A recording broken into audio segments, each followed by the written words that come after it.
So today is Beltane, which is the ancient festival of the goddess, of abundance, of the richness and fertility of life. And it brought to mind that this is actually something that I'm struggling with right now, and reminded me, though, that it's something I have done a lot of work on in the past. And so I felt guided to kind of dig back into some of my own resources and share. Um, I I got the nudge not to just write a blog, but to make this video. So again, that's always feels like kind of pushing an edge for me, and is just the reminder that anything that I'm sharing is usually something that I'm working on myself. So yeah, just invite you to walk with me in that.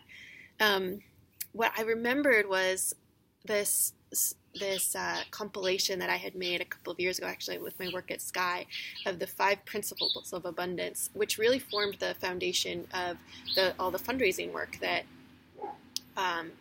we did there. And I just wanted to share those. So the 5 principles of abundance begin with sufficiency.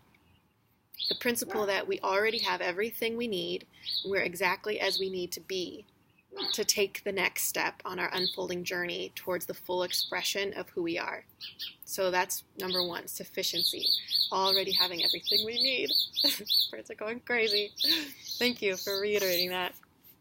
The second one is trust. Trust is about believing or having faith that the universe, spirit, source, God, the goddess, and not money itself or clients or any particular person or thing is the source of our abundance. So we trust that that there's this bigger ground or bigger holding of abundance through which it can work through any of those things, but those things aren't the source themselves. Additionally, we trust that people are inherently good and want to make a difference in the world. And that's true for ourselves too, and trusting our own goodness. The third principle is flow. Flow is about participating as conduits in the flow of giving and receiving that keeps alive and vibrant the ecosystem of our planet family, of our relationships, of our interdependency with all beings and with the earth. So one way to kind of gauge our participation in flow is to just ask, where am I giving? Where am I stuck in my giving? Where am I receiving? Or where am I blocked or stuck in my receiving? And to start to open up those channels as a way of being in flow, of being in constant reciprocal relationship of giving and receiving. The fourth principle is commonality. This is the principle that we are inherently all one. So it rearranges that there's any inherent poor people or rich people, taking instead that we all experience poverty and we all experience abundance in different ways.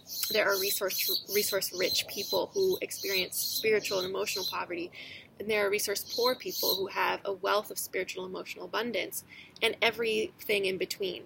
So it kind of builds off of the trust of the inherent goodness or wholeness of all, and kind of removes the label of an inherent richness or poorness that is part of anyone's personhood. And the last principle, which is actually quite important, is nurturance. Nurturance is about practicing fully appreciating and taking care of what we already have. When we do that, what we have expands. From that expanded place, we have greater capacity to give. And when we give from the place of fullness and expansion, we recognize ourselves as the source of that which we seek. And I have to give a credit to Lynn Twist for her work in really developing this idea, and from whom I learned a great deal about this principle and this practice. So those are the 5. Sufficiency, trust, flow, commonality, and nurturance. So I'll just let you sit with that and consider, which do I believe? Which do I experience? Which of these do I struggle with? What resonates? What irritates? Which ones might I experiment implementing into my daily life? So give it a try. Peace.